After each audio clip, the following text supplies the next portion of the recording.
Welcome back, everyone. This is Dave from Corn Productions here to talk about The X-Files, Season 1, Episode 8, titled Ice. The episode description reads as follows. Mulder and Scully are sent to investigate when a team of geophysicists stationed at a remote Alaskan outpost are killed by parasitic alien life forms. The episode was written by Glenn Morgan and James Wong, last responsible for Shadows, which, as you might recall, I said was not a very good episode. The episode was directed by David Nutter. He has 15 episodes in total over the first 3 seasons of the show, as well as producing 11 episodes. He also had credits on Millennium and Smallville.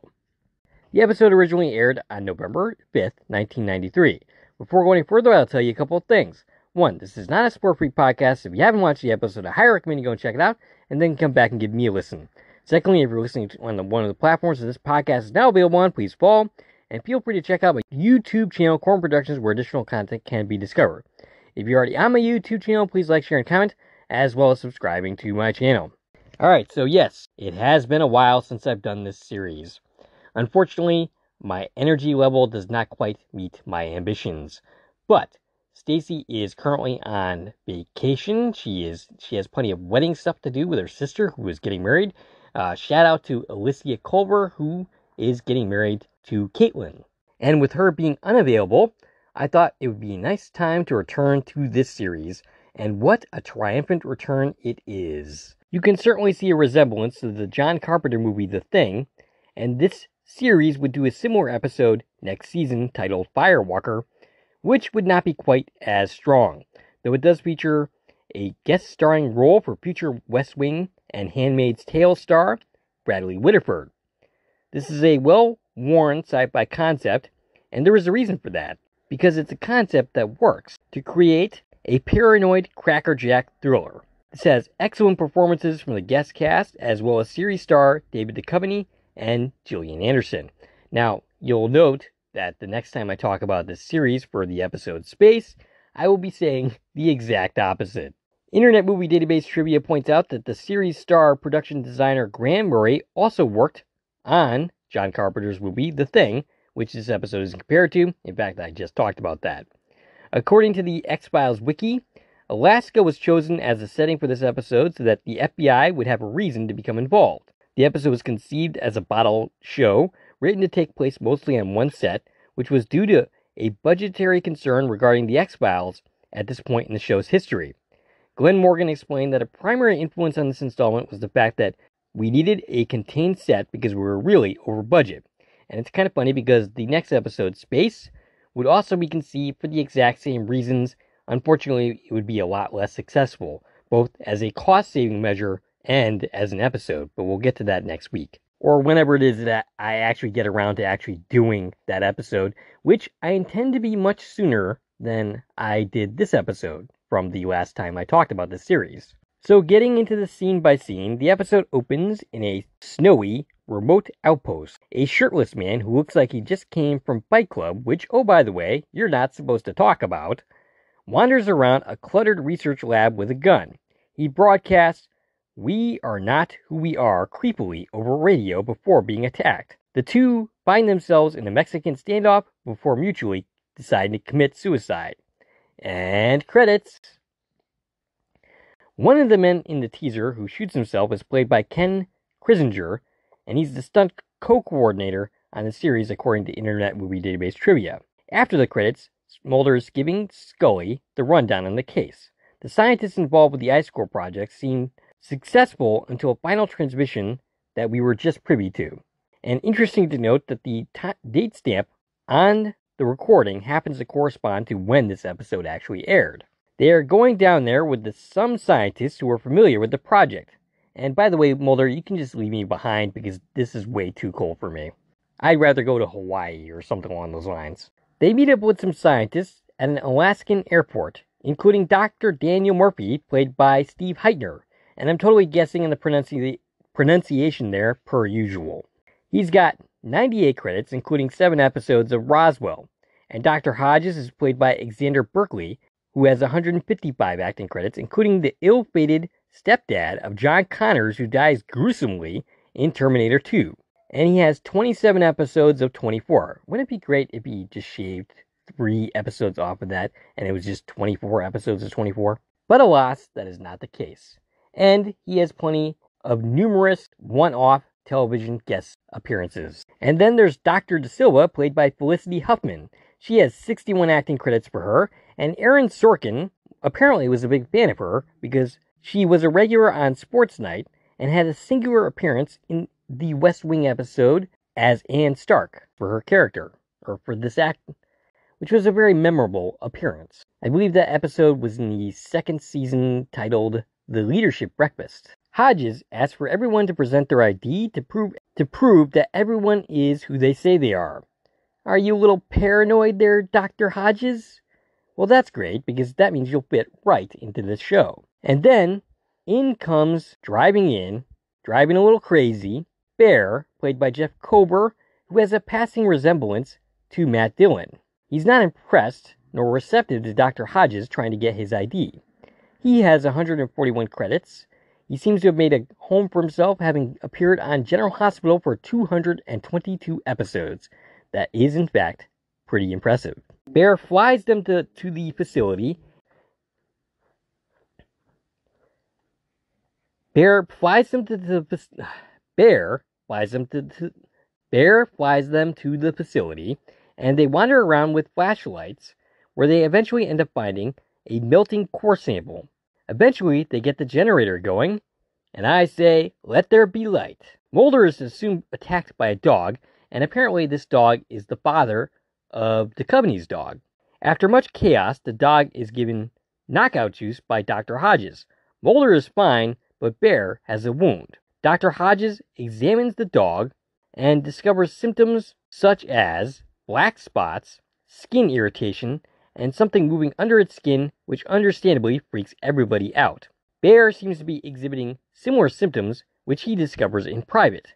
Oh boy, that is not good. Scully tells Mulder that the autopsy suggests the men killed each other. Well, Scully, I could have told you that. Didn't you watch the first 5 minutes of this episode? I guess not. Bear asks about the black spots, asking if any of them had them. He's worried, but not telling anyone of his actual concern. Kind of like the guy who gets bit by a zombie, but doesn't tell anybody. Mulder asks Dr. Murphy about some imagery, and he reveals that they appear to be drilling into a meteorite. Meanwhile, Hodges and Scully are arguing. He thinks she's wrong.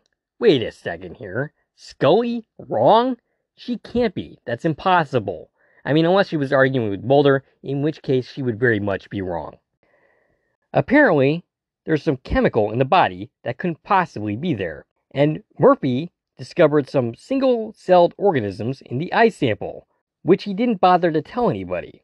Nice going there, Dr. Murphy. Are you related to the doctor of the same name from Scrubs?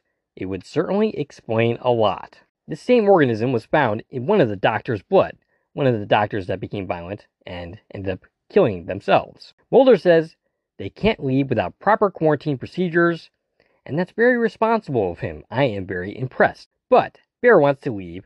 Dr. Hodges thinks it's safe, that they've taken all proper biological precautions. Really? You've taken all precautions? Because I don't see you wearing masks, or gloves, or even biocontamination suits. What precautions are you talking about? Because from my perspective, you're just walking around in normal clothes. So pardon me, Dr. Hodges, if I seem a little skeptical of your claim here. Dr. Da Silva points out that Bear was bit, and Bear hostilely points out that so was Mulder. He's prepared to hightail it out of there, and since he's their ride, that's no good. Oh, also, he might be infected with something deadly that could infect others.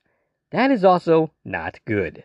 After the group does some arguing, they vote to restrain Bear until he's checked out. Initially, he seems to cooperate, but then he bashes Mulder over the head with a jar. He doesn't get very far. They eventually see the same movements in him as they saw in the dog, and they decide to scalpel the thing out of him. Again, with no precautions of any kind. They manage to get the thing out of him, and Mulder calls for a quarantine, but there's a bad storm coming, and they might be stuck there for days. Oh, and as for Bear, well, he's dead. Nice going there, guys. There's a lot of science talk about how the worm works, but summed up, it makes you violent, and makes you want to become violent towards other people. Remove it, and it releases a poison that kills you. And I would like to point out that them removing that thing from his neck, without knowing anything about this thing whatsoever, seems pretty damn reckless to me. Mulder and Scully talk, and Mulder predictably believes that this is extraterrestrial life, and he doesn't think it should be killed. Scully points out that this thing getting out would be very, very bad. Mulder thinks killing it now means we won't know how to stop it or anything like it in the future.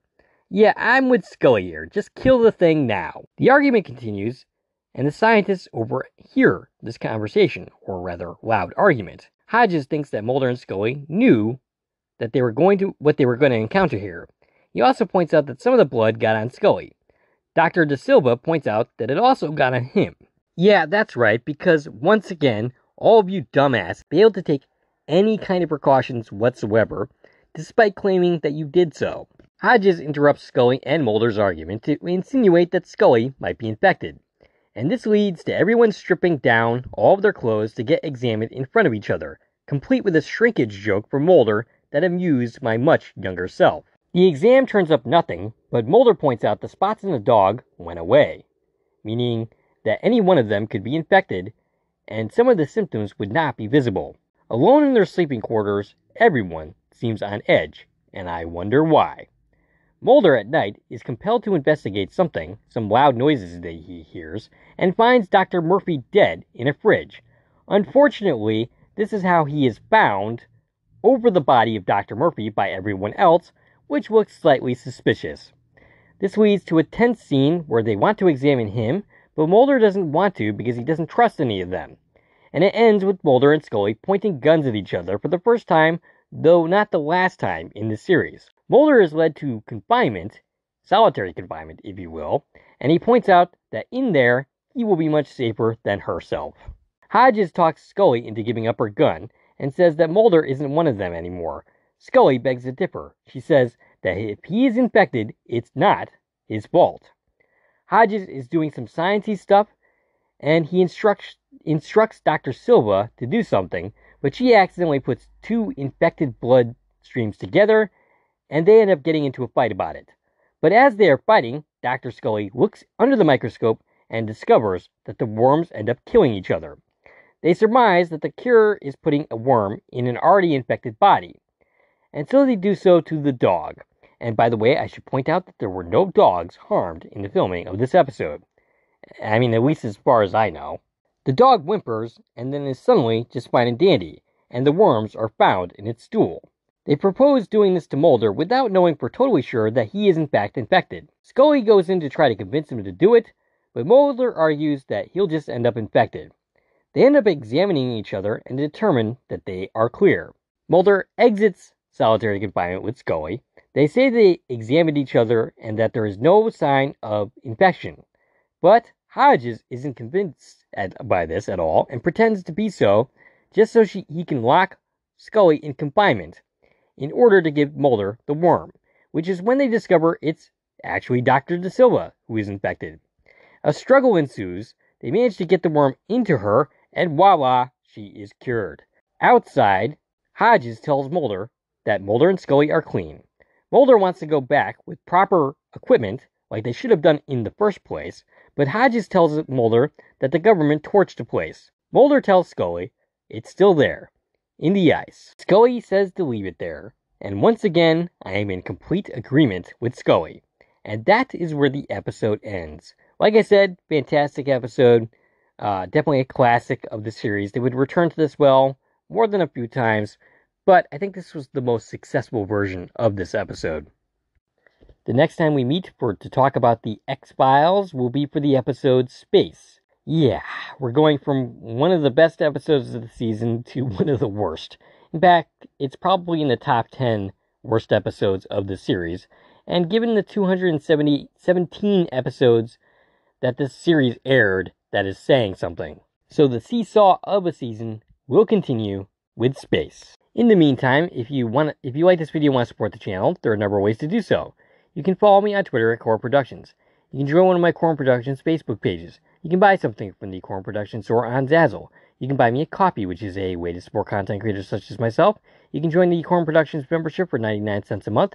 And of course, you can like, share, and comment on this video as well as subscribing to our channel. This is Dave and myself from Corn Productions